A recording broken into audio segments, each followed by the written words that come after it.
Story 1. In the early 1990s, before I was born, my uncle on my father's side intentionally stopped taking his lithium medication. The following day, he heard Jesus talking to him, and the voice told him to beat my aunt to death. He found a broken axe handle and proceeded to beat her. My cousin, 12 years old at the time, found her in a pool of blood. My aunt was resuscitated at the hospital and underwent emergency brain surgery, with countless surgeries afterward. She sustained a skull fracture with internal bleeding and a shattered jaw. She also suffered 7 broken ribs, 2 broken collarbones, a fractured pelvis, 1 broken arm, 1 broken hand, a broken nose, a partially bitten tongue, and 1 broken ankle. My aunt is alive and can walk, but she needs permanent assistance due to brain damage that severely limits her speech. She carries a small whiteboard and marker in her purse and remains completely dependent on others for transportation to and from her weekly doctor visits. My uncle was institutionalized for the rest of his life. My father's side of the family and I never speak of him. It is an unwritten rule in my family that we will never name our children John. Story 2. When our mum is gone, the 4 of us will never speak again, and it will be fantastic. Story 3. My great-great-uncle was a mass murderer. He killed 8 people and his dog. He was always a taboo subject in the family. Story 4. I may be an adult, but we pretend anything sexual does not exist in front of Ma. Story 5. Likely anything related to my dad's past before he married my mom and had children. He served time and was a very different person. Story 6. My great-aunt was a nurse at a mental hospital. She fell in love with a man who was being evaluated to determine whether he could stand trial for murder. She helped him escape and they fled to Florida. The police caught up with them. My aunt got off easy, but he was executed in the electric chair. Story 7. My father is a nudist. No one else in the family is. He has many other quirks. He is on the autism spectrum, so I think nudism could be one of his autistic traits. Not that everyone who is autistic is like this. Throughout my life, no one has ever addressed the fact that he is a nudist. He even undresses in front of everyone when he comes home. No one else does this. It is very jarring. I told my husband about it, and he thinks it is inappropriate. I did not realize how strange the dynamic was until adulthood. Story 8. My brother sexually assaulted at least 2 of his sisters. When my mother was informed of the assault, she asked the younger victim to pray for her attacker. Story 9. Laughing my ass off. Nothing in my immediate family. Everything is used as a weapon. You can never escape your secrets unless no one knows them. Story 10. In the 1960s, we experienced several incidents of harassment by the Ku Klux Klan. We could not call the local police for help, so my father did something. We never speak of it. Story 11. My very pious and sanctimonious uncle served federal prison time for medical billing fraud and conspiracy. Story 12. My grandmother was apparently married before she wed my grandfather. My mother is likely the product of that first marriage. Story 13. My uncle died by suicide. We never speak of his death. Story 14. I was assaulted, and my father got a job because of small-town politics. I am the child born from an affair, and everyone except me knew for decades. Story 15. My grandfather practiced voodoo and abused my grandmother. My aunt left and never came back after my grandparents took her children away. She later had more children and did not return. My late parents did not let my siblings finish school and only allowed them to receive checks. They also never provided a decent home. We were raised in a chicken shack. I was bullied, teased, tortured, cursed at, and abused by kids at school and by family members. I felt unloved by everyone, yet I cared for the same people who did nothing for me. Story 16. The drug addicts, the predators, the racist relative whom everyone tolerated because they were thought to have little time left, the hypocrites, the religious fanatics, the physical, mental, and emotional abuse, the manipulation, generational trauma, the convicts, the cheaters. Story 17. We steer clear of discussing that one relative who always shows up uninvited to everything. It is like an unspoken rule at this point. Story 18. My cousin is a violent criminal who has been in prison for most of his life. Story 19. My father behaved horribly toward all of us while we were growing up. He eventually became more passive, though he is still an asshole and has less energy to start fights. My parents argued daily. My father smashed things and sometimes refused to feed us when he was angry with my mother to show he could behave worse than she could. My mother nearly hit me in frustration during those fights. I developed a mental illness as a child. My mother insists it was neurodivergence rather than a trauma response because the symptoms appeared only when they were fighting. My parents still prioritize fighting over their children, but at least they are tired and have chronic illnesses that prevent them from retaliating as they did in their 30s and 40s. We do not talk about any of this. They have never asked about my pain. They assume nothing happened to me and that I had a perfect childhood and adolescence. Story 20. My mother never talked about my father, who died when I was 5. If you asked, she changed the subject. I was really mad about it. Story 21. I learned information about my mom's birth family when I did an ancestry deoxyribonucleic acid test. She and my sister want to know absolutely nothing about her biological family. Story 22. My father struggled with alcoholism. He has been sober for many years now, but we never talk about it. Story 23. This is probably common in military families. When I was very young, I asked my mom privately if my dad had ever killed anyone while in the Marine Corps. She became very serious and said, "We do not ask about that ever." I was so frightened by her reaction that I never asked anything like that again. Story 24. My paternal grandmother's brother gathered his children at the dining room table, then grabbed a shotgun and shot their mother. He never spent a night in jail because my family was well connected to the local courts. She survived, but was disabled for the rest of her life. She appeared on Oprah and told her story. He later died a brutal, painful death from lung cancer, alone, like he deserved. No one in my family talks about it. I learned about it when one of the children wrote a book in my 20s.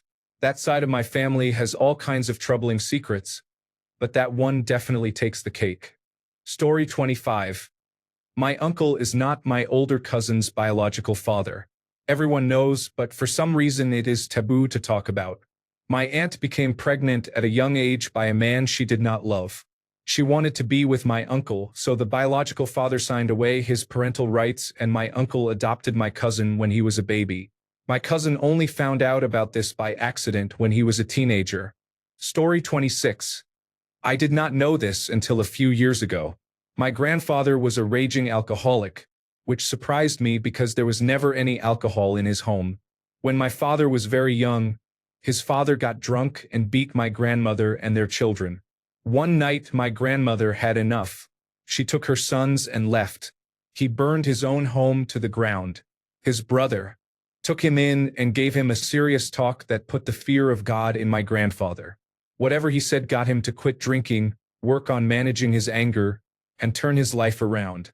He lived under his brother's control for 4 years, until he had enough money to build a new home. My grandmother returned. Divorce was not common then, and they lived relatively peacefully. Story 27. My narcissistic mother disowned me and told my siblings to do the same if they wanted an inheritance. They need her money, so we have had no contact for the past 2.5 years. I have never been happier. Story 28. My grandfather, who died before I was born, fought in World War II. Nobody ever talked about it. The items I found after my mother passed away clearly paint a picture of what he did during the war. Story 29. Politics. Too many arguments and estrangements over the years. It is taboo now. Story 30. Grandma beat the living daylights out of all 6 of her children. She was a fantastic grandmother but a terrible mother and the source of the abusive behavior in our family. Her father was worse, so can we even blame her for her part in the generational trauma? It's all very hard. On my father's side, his parents joined a cult when he was a child. He was disowned when he left as an adult. Story 31. I don't really have much family, but my significant other's father has 2 children with another woman. His children all know about this, but his wife of more than 40 years does not. Story 32. My side of the family consists only of my brother and me. Our parents, grandparents, aunts, and uncles are deceased. We are 55 and 54. We do not discuss anything that happened before we started college. Not all of it was bad, but we do not want to revisit that anymore. Feels freeing. Story 33. I came here to talk about the pecan pie feud between two of my sisters, but it seems very silly now in light of all the abuse and murders going on. Story 34. For a long time, we believed my dad had a son from a previous marriage. Then he wanted to visit after he left the Navy, and the jig was up. Story 35. When my grandfather died, he had a $30,000 life insurance policy for my father and his 3 siblings. My father never told them and kept the money. Story 36. Holiday gatherings were big when I was a kid. One of my dad's cousins was always there. I remember him as funny and sociable. In my teens, I realized I had not seen him for a long time, so I asked my mom what had happened. He had crashed his car into another car while driving under the influence and killed the other occupants. He was charged with multiple offenses and was in prison. Story 37. My biological father was the vice president of a 1% outlaw motorcycle club. He was abusive to my mother and cheated on her regularly. I have a sister who is 8 months older than me and has a different mother. I was, and still am, forbidden to speak of him or my 4 other sisters from different mothers, whose families I am involved with. It feels like I live 2 separate lives and realities, and I wish she would stop punishing me for being his daughter. Story 38. My grandfather cheated on my grandmother and had at least 3 children outside his marriage. My mother and her siblings pretend those children do not exist and become viscerally angry at anyone in the extended family who has acknowledged them, even though both grandparents have quietly admitted more than once that they are his children and their half-siblings. Everyone nearly cut my sister off when she took an ancestry genetic test kit. She had to promise she did not use the Connect with Family feature of the site for people to calm down. Story 39. My great-grandfather on my dad's side was a pedophile. People speak about him as if he were amazing and perfect, but he was a Catholic priest in Ireland who, I am told, was expelled from Ireland and came to America. He allegedly abused his son, my grandpa, as well as my aunt and uncle. On my mother's side, we cannot talk about anything.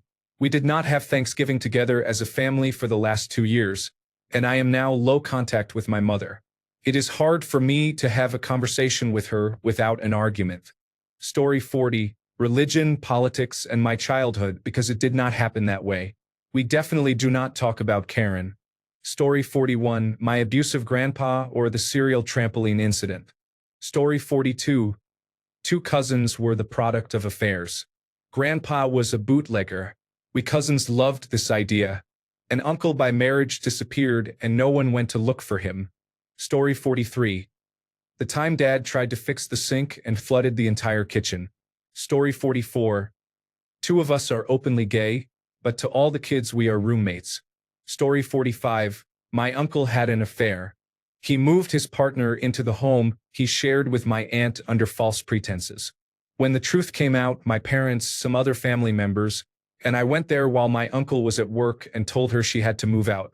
We helped her put her things into a vehicle another relative brought and took her wherever she wanted to go. She left immediately. My aunt stayed with my uncle after that. Since then we have been somewhat distant toward him, and no one has spoken about it in more than a decade. Story 46. There is a very good chance my grandfather killed a man in the 1970s. It is never talked about. Story 47. There is an occult past in my ancestors, and I suspect some Christians in the family were affected by it. We try to move on and tread carefully, especially regarding marriage and who we choose to marry. It was quite eerie when my dad showed me a photo of his grandfather in a cult. He looked exactly like my dad. My dad burned the photo outside afterward. We are slowly breaking the cycle despite challenges. My great-grandparents on my dad's side started this. My great-grandmother did something to secure the husband she wanted, even though he did not love her. Strangely, my mom and my mom's side of the family have also been problematic. For several generations, Christian marriages have not ended well. That is one reason I am careful and value open communication and boundaries in romantic relationships. I prefer developing trust first before feelings develop. I do not label myself demi-romantic or demisexual, but I have those traits. Story 48. My grandmother was briefly a patient at a psychiatric hospital. She had a boyfriend in high school who was her true love, the one that got away. They broke up when he joined the military.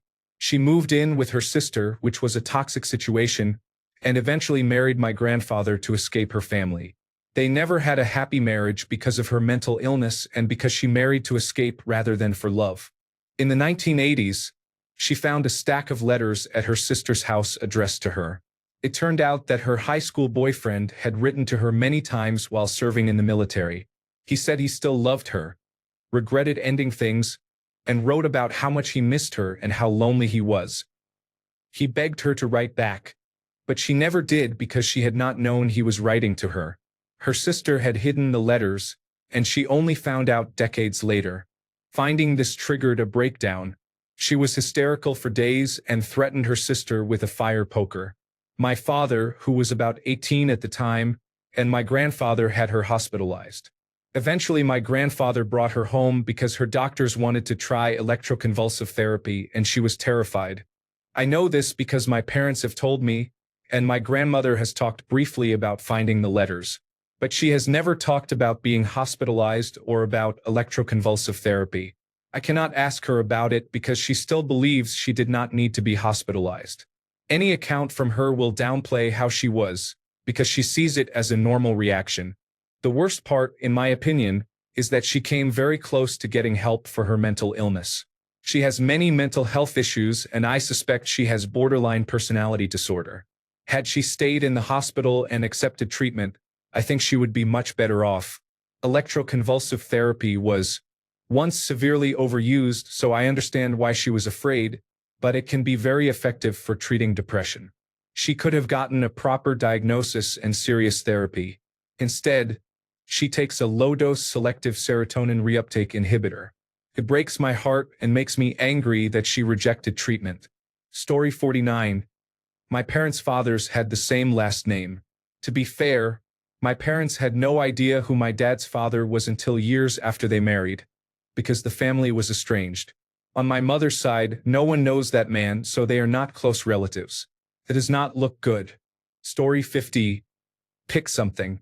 My mom had cancer and didn't tell her children, ages 34 and 29, until we saw her surgery scars. We don't talk about it. Story 51. Taylor Swift. My mom can't stand her. If she is brought up, she becomes the center of the conversation for about 20 minutes. Story 52. My cousin's husband spent most of their marriage in prison for sexual assault of a minor. She was never allowed to talk about why he was in jail. She was only allowed to admire the paintings he sent her for Christmas. Story 53. My parents severely enable my middle brother.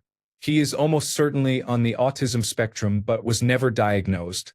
He works 4 hours a week, cannot drive or ride a bicycle, has no real-life goals or plans, and regularly gives himself hemorrhoids by sitting in his computer chair and refusing to get up to use the bathroom for long periods. On alternating days, he sleeps for 24 hours. It is not necessarily his fault. There is likely something undiagnosed going on, but my parents refuse to acknowledge it or do anything about it. He is profoundly intelligent, very funny, and genuinely sweet, but they feed, house, and clothe him and thus give him no reason to try to find purpose outside of gaming and sleeping his life away. He honestly believes that he is worthless, so he refuses to try to improve, and after our parents are gone, I do not know what he will do. I am the firstborn and I know that taking care of him will inevitably fall to me, but I cannot do what they do. I do not know what I will do when that happens, and there is no way to talk any sense into any of them. Story 54. My mother's side of the family has a lot of issues. None of them have ever been addressed and are often not even spoken about. The problems range from juvenile delinquency to relatives committed to psychiatric hospitals. Why any of them continue to have children is beyond me. Story 55. The fact that anyone in my family is gay or queer is acknowledged, but partners are referred to as friends and people do not ask about it in any real depth. There are no questions like, when are you getting married, are you buying a house, or are you going to have children? Usually questions are about work or school. If you bring it up, the response is framed as, this is what is happening to me and I am super excited, rather than we are super excited.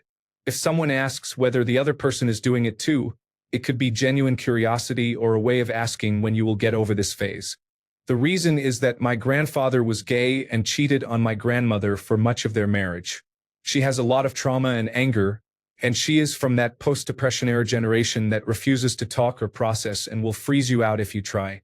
She was the head of the family and family social life revolved around her.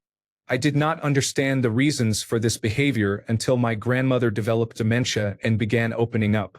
When she passed away, it became clear that despite all the horrible things we endured from her, she had been holding the family together. There has not been a single family gathering since. We used to be a sizable group of 30 to 50 people on holidays. Story 56. There were a couple, but mostly it was the man who disappeared, possibly having moved away and never being heard from again, who wouldn't stop sniffing around my great aunt. Story 57. Everyone is an alcoholic and we have made an art out of codependency. Story 58. We do not know how many children Aunt Lucy had.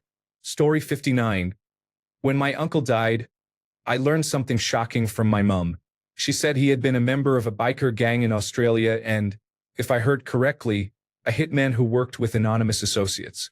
I find it hard to believe, but if it were true, who knows what else there is to know about him.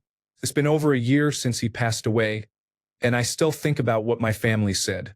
Story 60. There is a lot to say, but one thing I learned about 5 years ago is that my mother stole her sister's husband. She did not keep him, which is why I was not aware. It also explains why I think of 2 of my cousins more like siblings. Story 61. My mother had a daughter with a black man, and she refuses to acknowledge her existence. Story 62. Jesus was born Jewish. Seriously, he was the gay cousin. Story 63. Childhood abuse and the deconstruction of religion are the elephant in the room at all gatherings. If people do not want to discuss abuse, I will not discuss religion with them. Story 64. My uncle fathered a child while he was married and had 4 children.